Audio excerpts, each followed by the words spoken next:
Maintenant que tu as fait tous les exercices de la légende de Julien Lien, je vais te raconter son histoire.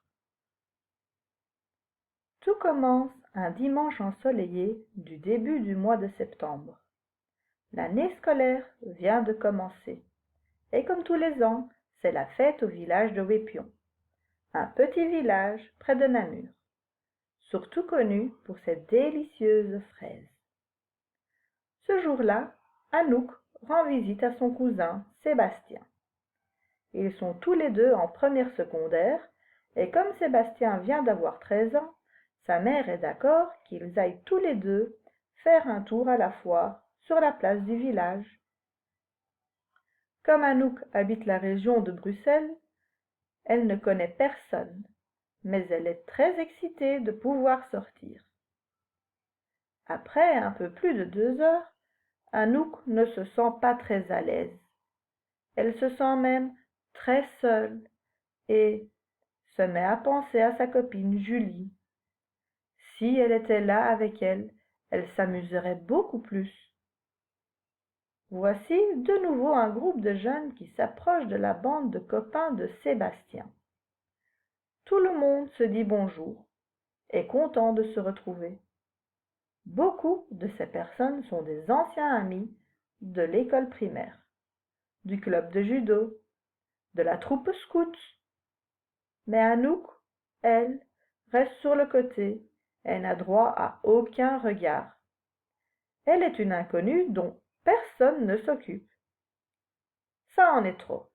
Elle ne tient plus et le dit à son cousin. Ce n'est pas chouette. Moi aussi j'aimerais que quelqu'un vienne près de moi et dise Oh, Anouk, toi ici, quelle surprise. Oh, je suis désolée pour toi. Je vais te présenter à des copains. Anouk, qui pense à sa copine Julie, dit à Sébastien qu'elle voudrait rencontrer un Julien.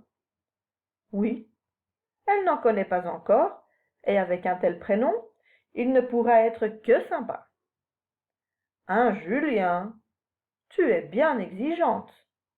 Je ne te promets rien, mais je vais essayer. Sébastien part alors en mission à la recherche d'un Julien.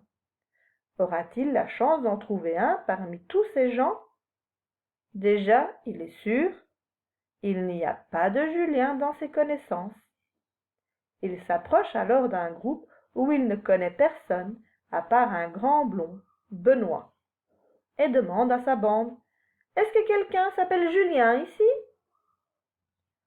Moi, je m'appelle Justin, lance un petit brun à lunettes. Mais il n'y a pas de Julien ici. Non, mais moi, je connais un Julien, répond une jeune fille rousse, un peu plus grande que les autres. C'est Julien Lien. Il habite dans la vieille maison en pierre au-dessus de la colline. Mais ça fait quelque temps qu'on ne l'a plus vu. Julien Lien. Quel nom bizarre.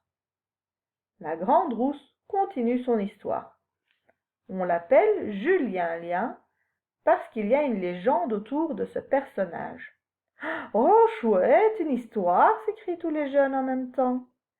Attendez, dit Sébastien, je vais vous présenter ma cousine Anouk, et puis on écoutera cette légende tous ensemble. Sébastien présente alors Anouk au groupe. Elle va s'asseoir près de Justin, et tous ensemble, ils écoutent la légende de Julien Lien. La grande rousse leur dit alors qu'elle ne connaît pas beaucoup de détails. En 2 mots, voici tout ce qu'elle sait. C'était par une douce soirée d'été. Des enfants avaient fait un feu de camp et chantaient des chansons autour des bûches flambantes. Tout d'un coup, ils ont entendu des bruits dans les buissons et ont vu apparaître un grand homme qui portait un cache devant l'œil gauche, comme un pirate. Ils ont alors voulu courir, mais ne sont tous endormis comme par magie. Seul le petit Florian avait réussi à s'échapper. Il est alors parti tout raconter au village. Quand les parents sont arrivés sur place, les enfants étaient tous attachés à des arbres. Mais rien ne s'était passé de particulier et aucun détail pour les mettre sur une piste. Comment cela était-il possible? La description de l'homme faisait penser au vieux Julien qui habitait le haut du village et qu'on surnommait depuis toujours Julien Lien. Mais nul ne savait d'où venait ce surnom. Était-ce lui qui avait attaché les enfants avec des liens? Était-ce pour ça qu'on l'appelait Julien Lien? Après une petite enquête de la police, on a découvert que c'était un jeu de nuit et que c'était un grand qui s'était déguisé comme le vieux Julien pour faire peur à tout le monde. Julien Lien n'avait donc rien à voir dans cette histoire. Voilà, c'est la fin, je n'en sais pas plus. Mais pourquoi s'appelait-il donc Julien Lien, ce vieux monsieur? Demande Justin. Oui, c'est vrai, dit Anouk, qui maintenant se sent bien dans le groupe. Ça ne nous éclaire toujours pas sur ce nom bizarre. Et si on allait faire un tour près de la maison en pierre, propose Benoît.